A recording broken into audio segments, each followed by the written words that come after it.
Hi there.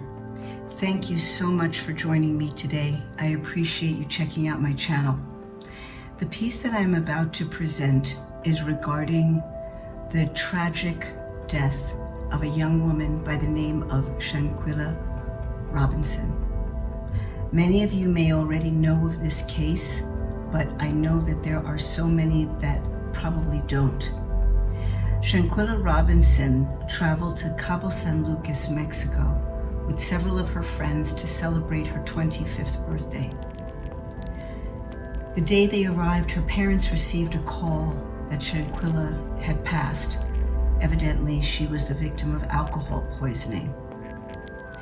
But recently, a video was released, and it shows her being brutally attacked and beaten by another Black woman and being filmed by two supposed male friends.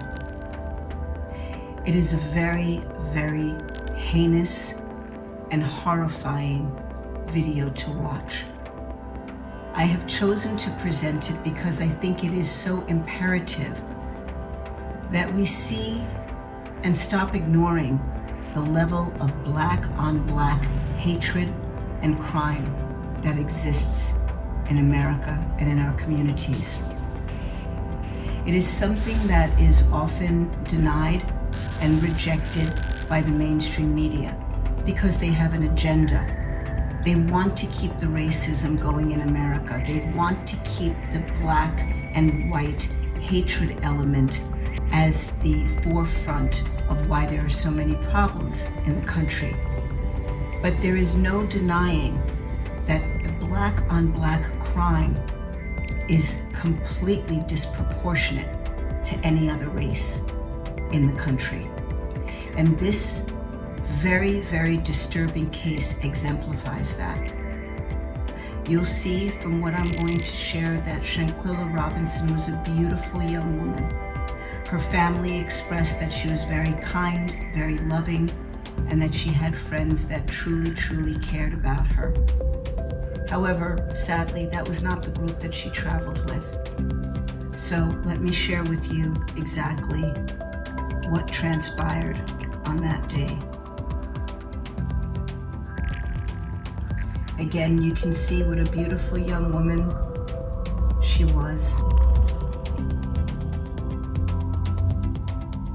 And here you can see that it's being filmed by a man, and you can see how literally brutal this woman is in her attack on Shanquella for apparently no reason, other than what I suspect is that her male counterparts were looking to film a cat fight, and when Shanquella refused to fight back, which seems to be very much in keeping with how her parents describe her, she found herself as the victim behind this raging lunatic of a woman who obviously had a tremendous amount of hate and I'm sure jealousy against Shanquella. It is just so disheartening to see time and time again the Black on Black violence, and it is really time for us as a Black community to accept and recognize that there is hatred and that there is extreme jealousy within our own community directed right against each other. I'm so glad that the Mexican government handled this in such a professional way. Evidently, the young woman who was her attacker is being sought after for extradition in Mexico to be sentenced. I believe that everyone that was involved in that trip, that knew anything about that attack, should all be sentenced as accessories to murder.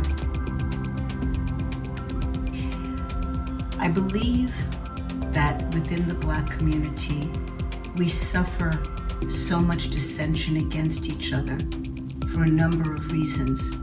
But one of the biggest, in my personal opinion, is that because Africa historically has been such a vast continent with so many different tribes, you have warring tribes, like what we experienced years ago in Rwanda, that take a great effort in creating genocide against their own people.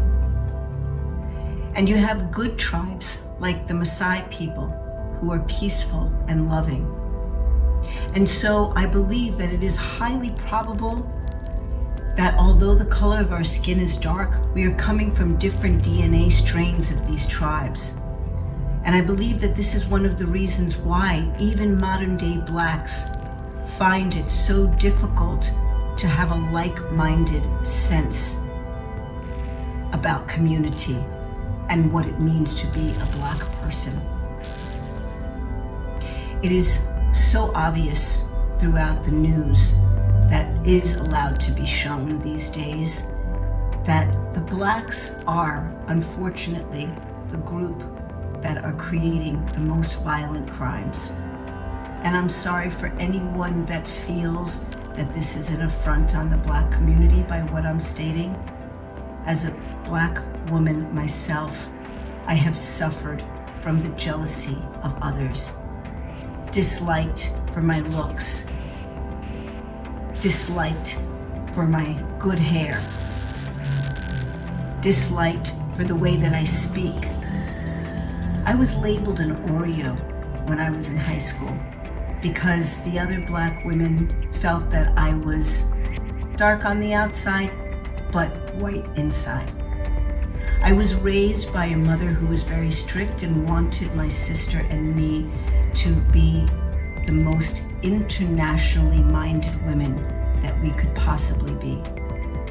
And while we were never allowed to forget the fact that we were Black women, we were always taught to be kind, compassionate, and to go out into the world with a loving heart, following what God has intended us to live like in peace and harmony.